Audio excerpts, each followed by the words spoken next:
Well, Richard, how did you find the battle against Japan? Yeah, I loved it really. It was got to come on when the boys had a lot of energy and wanted to turn things around, and I ran around like a nutter really for 20 minutes, and thoroughly enjoyed myself. A bigger test at that stage of the game than England were expecting, would you say? Maybe with with how we played first half, we talked about not letting that happen, not underestimating them. But two things: one, you can talk, and it's very different from actually going and doing something.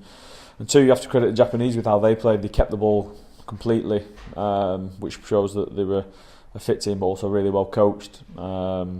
So as much as part of it was us, then there was definitely a part of, we don't want to discredit what they did, because they played really well first half. From an England perspective, what was the good and bad, do you think, from the weekend?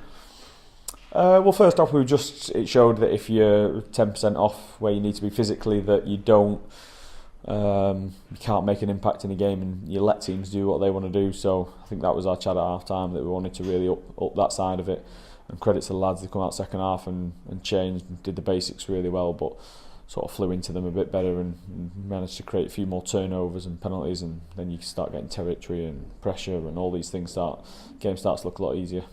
You mentioned the physicality. On a personal note, I'm interested in your tender years, how perhaps your fitness and sort of player health needs have changed over time, whether that's sort of prehab, whether your warm-ups just getting longer and longer and longer. Sort of how do you keep fit at the top when you're not 19 anymore? Yeah, no, it's touch wood. I'm lucky really with how I feel. Don't get too sore and not having too much of a warm-up routine. I've seen the other old boys having long warm routines. I'm convinced that I'm not going to do it after. So I can generally sort of have a quick stretch and off a pop. But I definitely do a lot more than I used to guard against certain things. So it's preempting a lot of what any problems I've had over the years. I make sure that I stay on top of them.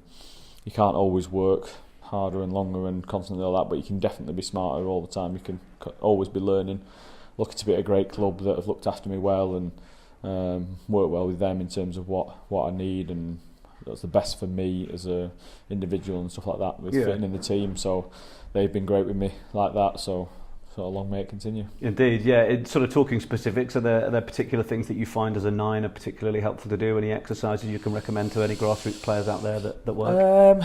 Not really. Nine, we obviously have to practice a lot, core skills and all that sort of stuff, so our hips and trunk tend to get a little bit tight and stuff, so sort of working on that, make sure that's nice and strong. But I think everyone's so individual these days, and that's where the game's gone, that they can know everything about you and what's best for you and stuff. So as I say, that's what I've had really good coaches and medics and S&C staff that have enabled me to get on and improve.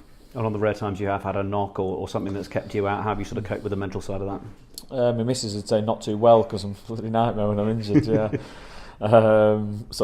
She knows when something's wrong, because I'm a grumpy bugger. But I then just fly into rehab. Then that's the only way I can. I want to just do it straight away and as much as I can. And you don't have to rest up and be fresh for the weekend. So I tend to just rip into whatever I need to do. Get a shot against Australia then this weekend. Your third game against them, I think, if I'm right in working that out. Their 2018 record isn't great. What's the expectation this week? We want to win. That's every England international you go in, you want to win. We know we're playing against a very good team with some unbelievable individuals. So England, Australia at Twickenham, we know it's going to bring the best out of both sides, hopefully. And Will Genia potentially getting a 100th cap? Yeah, brilliant player. To get 100 caps for Australia at the level he's played at is an amazing achievement. We're going to have to keep a good eye on him at the weekend. All right, we'll have a great week. Top man. Cheers, mate.